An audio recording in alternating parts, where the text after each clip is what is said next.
The idea of selling one's soul sounds dramatic, almost fictional. In reality, it happens in small, ordinary decisions every day, not for power or greatness, but for comfort, security, and avoidance of fear. What makes it troubling is not that people compromise, it's how little it often takes. Consider the workplace. An employee knows their company is misleading customers or cutting corners in ways that could harm people. They notice it early. At first, it feels wrong, but they stay quiet. The reasoning is simple. I need this job. I can't risk speaking up. Over time, silence turns into participation. They adjust their thinking to match their actions. What once felt unethical becomes just how things work. The trade has been made, not under coercion, but under pressure combined with fear. Or take relationships. It's not uncommon for people to enter or stay in partnerships primarily for financial stability, social status, or fear of being alone. In some cases, major life decisions, like having a child, are influenced less by genuine readiness and more by a desire to secure the relationship. The child, who should be an end in themselves, becomes a means to an end. Even if no one says it out loud, the underlying motive shapes the environment the child grows up in. Again, the exchange is subtle but real. Authenticity and responsibility traded for security. You can see similar patterns in social behavior. People align their opinions with whatever is safest in their peer group or online environment, even when they privately disagree. Speaking honestly risks conflict or exclusion, so they conform. Over time, this erodes the ability to think and speak independently.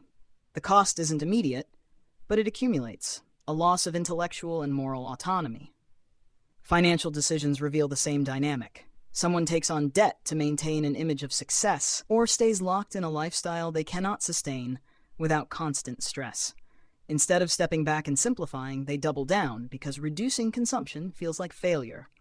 The result is a life organized around maintaining appearances rather than building stability. The trade here is long-term freedom for short-term validation.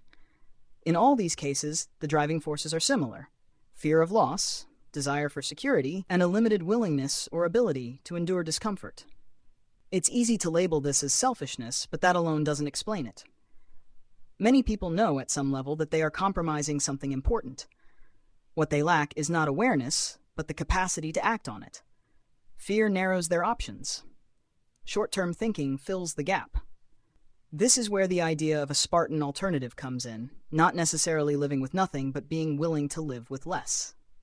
Less approval, less comfort, less immediate certainty. The person who can tolerate that has more room to act with integrity. They can leave a bad job, walk away from a hollow relationship, or refuse to participate in something they believe is wrong. But that kind of restraint is difficult.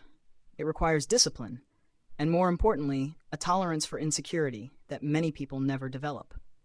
So the pattern continues. Small compromises stack on top of each other.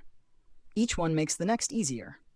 Over time, a person can end up in a life they didn't consciously choose, built out of decisions that each felt necessary at the time. The tragedy is not that people face difficult trade-offs, it's that they often make them too cheaply.